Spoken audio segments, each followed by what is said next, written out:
तो साहब जी, मेरे सभी भाइयों बहनों बेटा बेटी माता पिता को भक्तमती की सत साहब।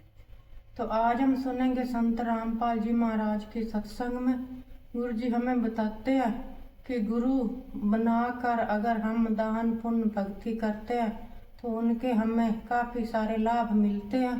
अगर इस कलयुग में हम दान पुण्य कर रहे हैं तो हम मोक्ष प्राप्ति के लिए कर रहे हैं, और जो भक्ति कर रहे हैं गुरु जी के बताए अनुसार वो भी मोक्ष प्राप्ति के लिए कर रहे हैं।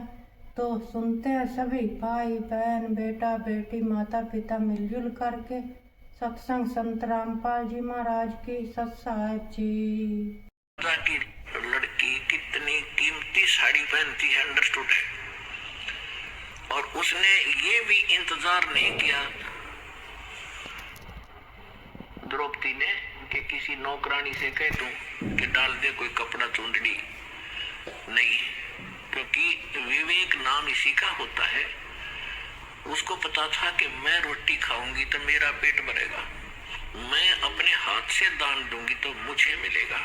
तो उसी समय उसने अपनी ही साड़ी में एक 8-9 इंच का एक गट एक बिलात ऐसे कपड़ा फाड़ा और महात्मा के लिए जल में छोड़ दिया।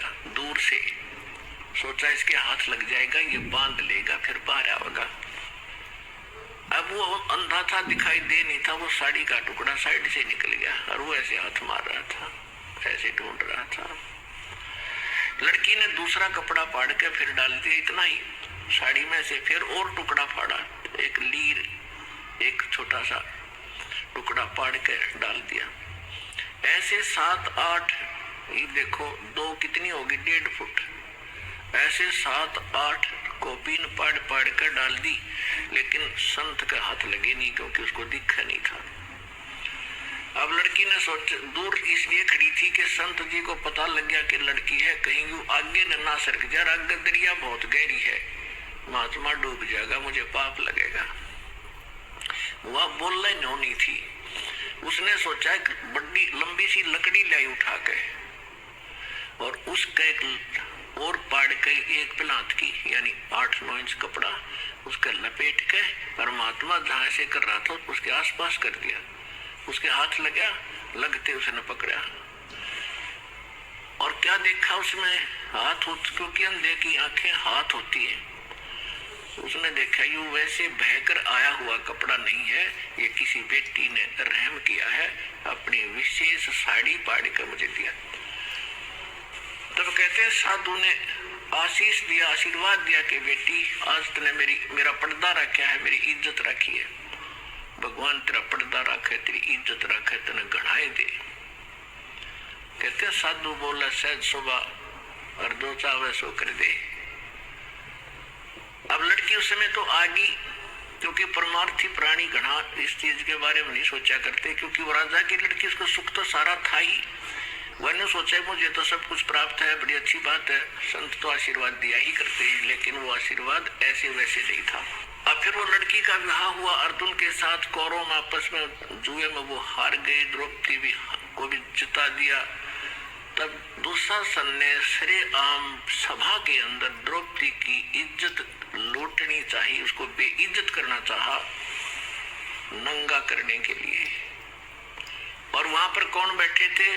भीष्म पितामह, द्रोणाचार्य, कर्ण आदि तीन तो ऐसी हस्ती बैठी थी जो विशेष आदरणीय थी और पूरे कौरव और पांडवों के लिए। एक विदुर थे, उनके चाचा, पांडवों के कौरवों के चाचा विदुर थे, और भी बहुत से लोग बैठे थे, सभासद बैठे थे। दुर्योधन ने दुशासन से कहा कि हम अंधे हैं, अंधों की संतान है, क्योंकि द्रौपदी ने एक दिन व्यंग कर दिया था दुर्योधन के ऊपर। राजा युधिष्ठिर ने शीशे का महल बनवाया था और दुशासन को आमंत्रित किया था सभी को कि आइयो हमने मकान बनाया, भोजन पाइयो। दुशासन की टक्कर लगी, शीशे में दिखा को वो गिर गया। द्रौपदी खड़ी होकर हंस रही थी और कहने लगी अंधों के अंधे ही पैदा होते हैं। वैसे इस तरह की बकवाद हमने देखो शिक्षा इनसे ये लेनी चाहिए कि इस तरह के व्यंग हमने नहीं कसने चाहिए। और फिर भी एक लड़की ने स्वाभाविक देवर भाभी के हिसाब से उसने कह भी दिया था तो के बिजली गिर गई। इतना दुख मान गया वो साकेट व्यक्ति कि इसने ये शब्द बोल कैसे दिए, गंदा गंदे होते हैं, इस मजा चखाऊंगा। पुण्यात्मा परमात्मा बताते हैं कि सोना सजन और संत ये टूट जुड़े 100 बार, दुर्जन और पाका कलश एक धक दरार। जैसे मटका होता ना घड़ा पक्का, वो एक बार थोड़ी सी क्रैक हो गया तो दोबारा नहीं सेट हो सकता, उसको कितना कुछ कर ले उसमें नारी की नारी वो पहचान रहेगी। ऐसे दुष्ट व्यक्ति एक बार नाराज हो गए वो सेट नहीं होते। और सोना और सजन अच्छी आत्मा और संत भक्त थोड़ी एक बार कवा सुनी हो भी गई तो कभी याद भी नहीं रखते मेरी इसकी कभी लड़ाई हुई थी, ऐसा स्वभाव होता है। जैसे सोने का कोई आभूषण है उनको टुकड़े कर दिए और फिर दोबारा उसको बना दिया जाता है आभूषण, उसकी पहचान भी नहीं रहती, ऐसा मेल खा जाता है। तो दुर्योधन जो था वो पाका कलश था, एक के बात पर इतना दुख मान गया कि नो कर दूंगा वक्त, तो उसका प्रतिफल लेने के लिए उसने सारा षड्यंत्र रच कर पांडवों से राज भी जीत लिया, द्रौपदी भी जीत ली अटपट करके। अब दुशासन से कहा दुर्योधन ने कि इस द्रौपदी को नंगा करो और मेरे जांग पर बिठा दे नंगी करके। बता सरेआम सभा में ये पंचायत थी, इस महाभारत इस ग्रंथ ना पढ़ पढ़ कर हमने आंखें फुड़वा ली, इसमें क्या विचार था। अब वहां सारी सभा बैठी, भीष्म पितामह मह द्रोणाचार्य और कर्ण जैसे योद्धा, और भीष्म पितामह तो उनका दादा था, और द्रोणाचार्य गुरु और कर्ण एक बहुत बड़ा योद्धा थे, और तीनों के तीनों ये वैसे भी सूरवीर थे। तो वहां किसी ने भी ये नहीं कहा दुर्योधन तो के जुल्म कर रहा है, अरे बेवकूफ ये क्या करने जा रहा है तू। देखो सभा पंचायत के अंदर एक नियम होता है, जो नेक व्यक्ति हो जायज बात कहे और कोई ना मानने तो उठ कर चला जा, सभा त्याग देनी चाहिए, वह रहना भी दोष लगे। तो जब उन्होंने ये कर्म शुरू किया उसी समय विदुर खड़ा हुआ। विदुर ने कहा कि नाला को क्या कर रहे हो तुम, अपनी बहू को और बेइज्जत कर रहे हो, कौरव और पांडव चाचा ताऊ के हो तुम, तुम्हारी और इसकी इज्जत में कौन सा फर्क है। बाहर के लोग ने कहेंगे अपनी इज्जत आप पे तार दी ने। कहते हैं विदुर कहे ये बंधु थारा, एक कुल एक पर वो परिवार। विदुर के मुख पर लगा थपेड़ा, तू तो है पांडवों का चेहरा। अब दुशासन ने अपने चाचा विदुर का थप्पड़ मारा कि तू तो इनका चमचा है, पांडवों की ओर बोलता हमेशा। और वो कह था न्याय की बात कि भाई इसे तो पांडवों की बहू ऐसी कौरवों की, बता इसमें किसकी इज्जत खराब, अपनी इज्जत आप ही खराब कर रहे हो।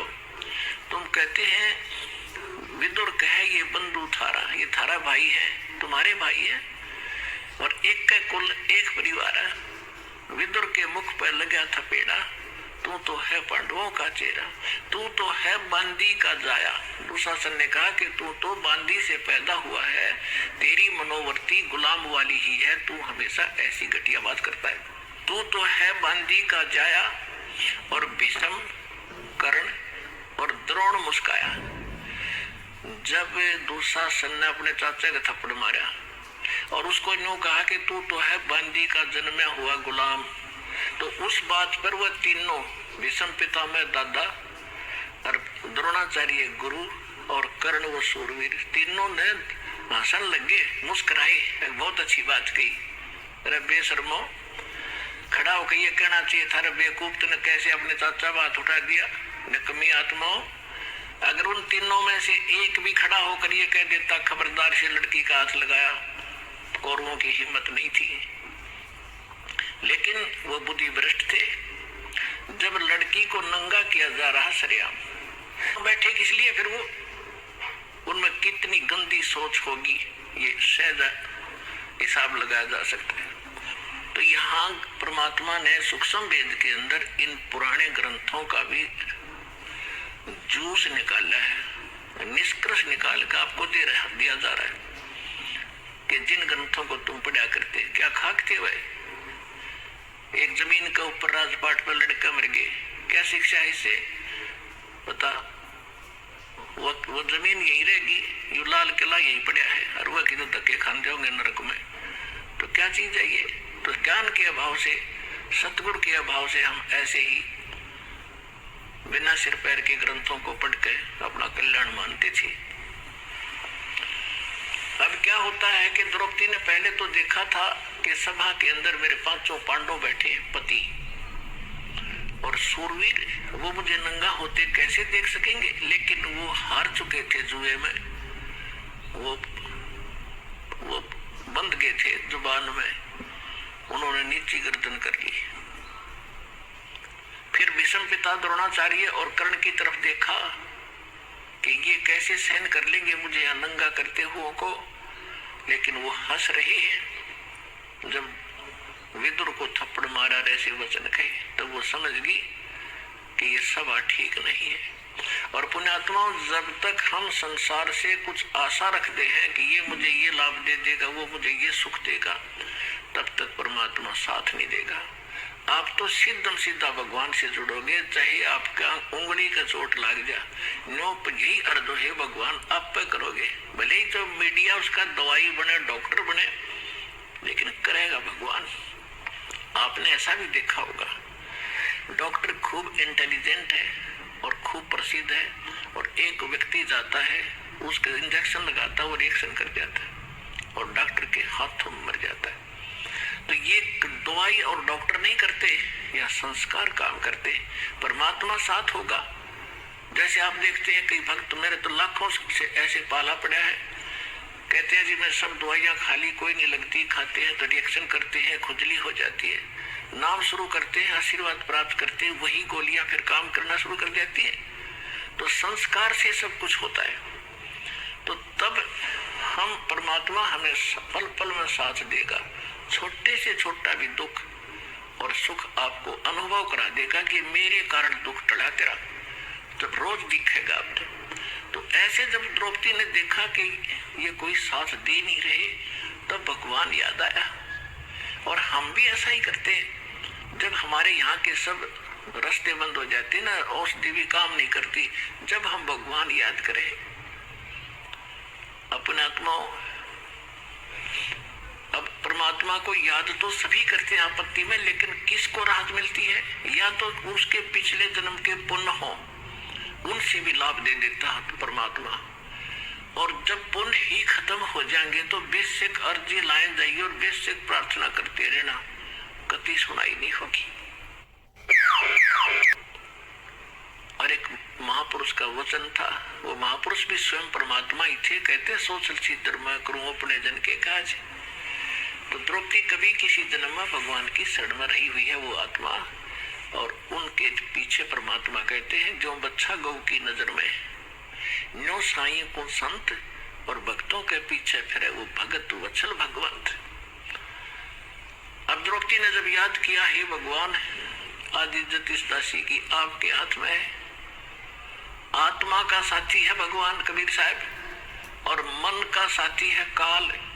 जब हम मन से कुछ पुकार करते तब तक सुनाई नहीं होती, जब इसकी आत्मा रोती है वो भगवान का अंश है। अब यहाँ से जब द्रौपदी ने पुकार की तो धर्मराज के दरबार में, जो यहाँ का न्यायाधीश अकाउंट रखता है, उसके दरबार में इसकी चीख गई, तो वहां गुंजी बुरी तरह। और धर्मदास ने तुरंत उस नंबर की वह फाइल खोली, आदि इज्जत इस दासी की आपके हाथ में है, आत्मा का साथी है भगवान कबीर साहब और मन का साथी है काल। जब हम मन से कुछ पुकार करते तब तक सुनाई नहीं होती, जब इसकी आत्मा रोती है वो भगवान का अंश है। अब यहाँ से जब द्रौपदी ने पुकार की तो धर्मराज के दरबार में, जो यहाँ का न्यायाधीश अकाउंट रखता है, उसके दरबार में इसकी चीख गई, तो वहां गुंजी बुरी तरह। और धर्मदास ने तुरंत उस नंबर की वह फाइल खोली जिसमें उस आत्मा के कुछ पुण्य और पाप डिपॉजिट थे। देखना चाहा कि इस आत्मा का कोई ऐसा कर्म है जिससे मैं मदद करवा सकता हूँ। उसने देखा कि एक संत महात्मा का आशीर्वाद से इसने एक छोटा सा 9 इंच का कपड़ा दान किया हुआ है और उसके आशीर्वाद से तो मैं खूब दे सकता हूँ इसको। तो उसी समय वहां से रिफ्लेक्शन किया और श्री कृष्ण जी को वो गुरु रूप में पूजा करती थी, मानती थी। और श्री कृष्ण खेल अपनी पत्नी रुक्मणी के साथ शतरंज घर में महल में बैठा, तो वहां से रिफ्लेक्ट होकर धर्मराज के दरबार से वो पुण्य श्री कृष्ण के अंदर वो शक्ति वो आया। जब वो पासे डाल रहा था श्री कृष्ण, जैसे खेलते हैं ना शतरंज, ऐसे डालते हैं 11 कच्चे 12 पक्के 12 ऐसे, तो उसने पासे डाले थे और एकदम हाथ ऐसे अकड़ गया श्री कृष्ण का और नो करने लगे अनंत अनंत अनंत। कृष्ण में भूत सा बढ़ गया। अब रुक्मणी कहने लगी हाथ पकड़ के कि बोल ढंग से बोल, अनंत अनंत क्या कर रहे हैं, बोल 12 है कच्चे 18 है क्या है, और ये अनंत क्यों कहा तो मुझे बता। यार खाना ऑर्डर कर। नहीं भाई। तब परमात्मा ने उसकी दिव्य दृष्टि खोल दी। कहते हैं रुक्मणी कर पकड़ा मुस्काई, अनंत कहा मोह को समझाई। अब श्री कृष्ण जी को परमात्मा ने चेतना दी, क्योंकि करता वही है, उसके हाथ में रिमोट है। वो कौन से इंस्ट्रूमेंट से कौन सी तोप से कौन सी मिसाइल से कौन सा काम ले, उसके हाथ में रिमोट है। तो श्री कृष्ण जी के अंदर परमात्मा ने वो पावर भेजी, वो पुण्य भेजा, और फिर वो तो वहां उसको दिखा दी कि द्रौपदी को दुशासन ने पकड़ रखा है और उसकी इज्जत खराब करना चाहता है। तो वहां परमात्मा बुलवा रहे हैं श्री कृष्ण से कि हमरा भगत पे छोड़ी हुई दुशासन ने द्रौपदी पकड़ी, हमारी भक्त सकल में सिखरी।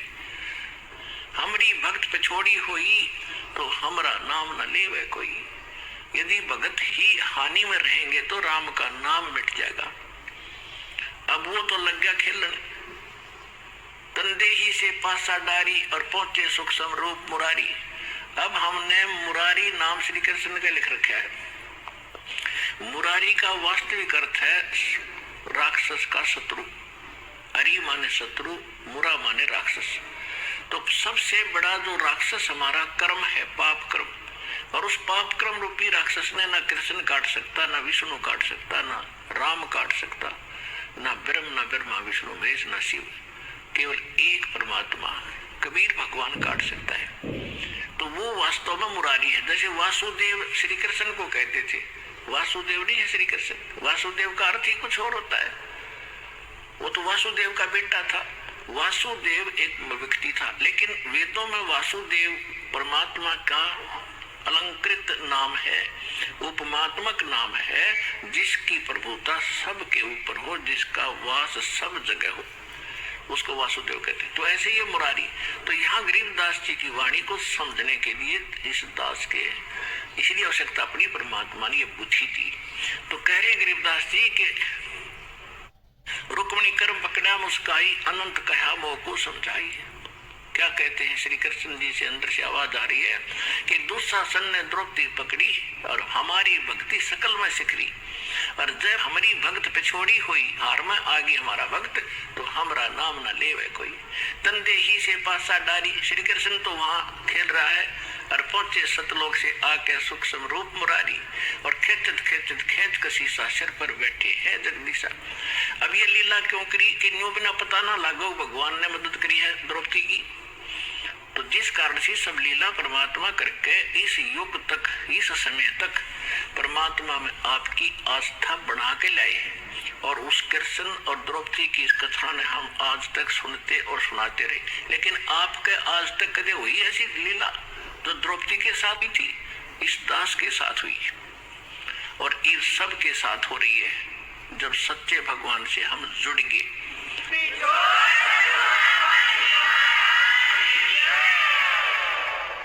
अब इसी प्रसंग को पूरा करते हैं।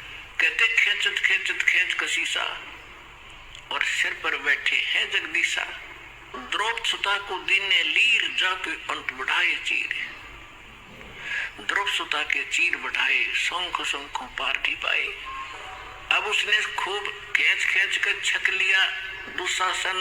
दुशासन इतना तगड़ा आदमी था, कहते 1000 हाथियों जितनी ताकत थी उसमें। जैसे आजकल तो मशीन ये मोटर होती है, उनको हॉर्स पावर से उनको मापते हैं, उनकी ताकत को आंकते हैं।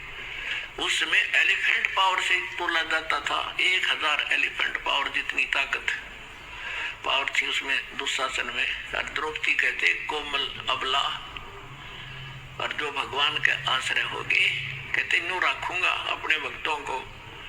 अब कहते एक कम एक का होण देवी संदेह कैलाश, मेरे आश्रय न्यू रहेंगे मेरे दास। अब दुशासन के सामने द्रौपदी की क्या औकात थी। एक झटके पता नहीं कहां पड़े जाके, और उसका पसीने आगे थक गया, वो हार के उसका चीर खत्म नहीं हो। अपने आत्माओं वो बात समाप्त हुई। कुछ दिनों के बाद श्री कृष्ण जब वहां आए पांडवों के पास, द्रौपदी ने पूछा कि हे परमात्मा, हे गुरुदेव, मुझ दासी पर आपने कौन से पुण्य की यह कृपा करी जो मेरा चीर बढ़ा दिया। अब श्री कृष्ण जी को दो दृष्टि दी भगवान ने। उसने देखा कि द्रौपदी, एक समय तू स्नान करने गई थी जब तू अपनी माँ के घर थी, विवाह से पहले कुंवारी थी। उस समय तूने एक अंधे महात्मा को एक साड़ी का टुकड़ा पाड़ कर दिया था, एक बिलांत का, और जिसके कारण परमात्मा ने तेरा ये चीर बढ़ाया बहन।